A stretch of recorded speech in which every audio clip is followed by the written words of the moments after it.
Assalamualaikum warahmatullahi wabarakatuh.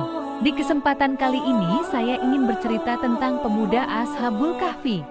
Ashabul Kahfi merupakan kisah sekelompok pemuda yang menghindari kezaliman penguasa demi mempertahankan akidah mereka dan keleluasaan beribadah kepada Allah Subhanahu wa Ta'ala.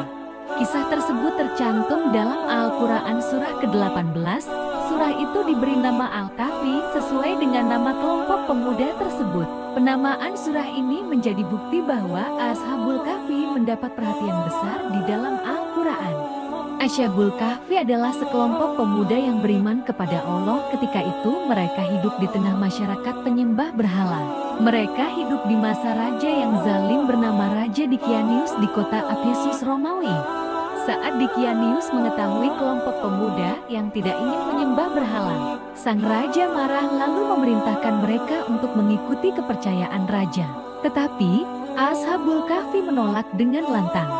Tapi Raja Dikianius tidak segan membunuh siapapun yang menolak untuk diajak mengikuti perintahnya dalam menyembah berhala.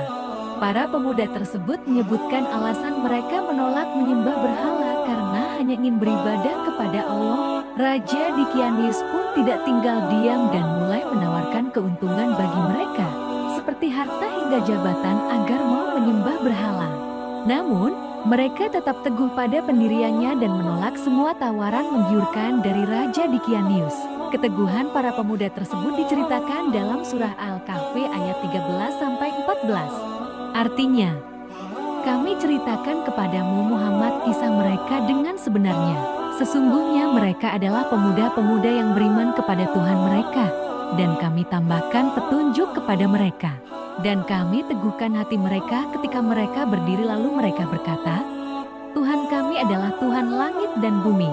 Kami tidak menyeru Tuhan selain Dia. Sungguh, kalau kami berbuat demikian, tentu kami telah mengucapkan perkataan yang sangat jauh dari kebenaran. Akhirnya pemuda Ashabul Kahfi meninggalkan kota tempat mereka tinggal dan bersembunyi di gua untuk mempertahankan keimanannya.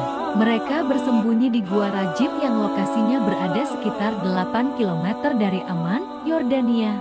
Di tengah perjalanan menuju gua, mereka bertemu dengan seekor anjing bernama Kitmir yang turut mengikuti mereka.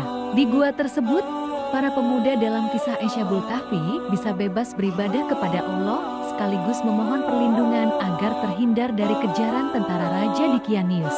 Berdasarkan beberapa riwayat, jumlah pemuda sekitar 7 orang. Dan atas izin Allah, mereka tertidur selama 309 tahun di dalam gua. Ketika mereka bangun, Ashabul Kahfi sudah melewati masa raja yang berkuasa dan kota Ephesus. Saat itu masyarakat dan raja yang berkuasa beriman kepada Allah. Para pemuda itu menyadari keanehan dan kekuasaan Allah. Mereka lalu berdoa, Ya Allah, dengan kebenaran yang telah Kau perlihatkan kepada kami tentang keanehan-keanehan yang kami alami sekarang ini, cabutlah kembali nyawa kami tanpa sepengetahuan orang lain. Kemudian Allah mengabulkan permohonan tersebut dan melenyapkan pintu gua.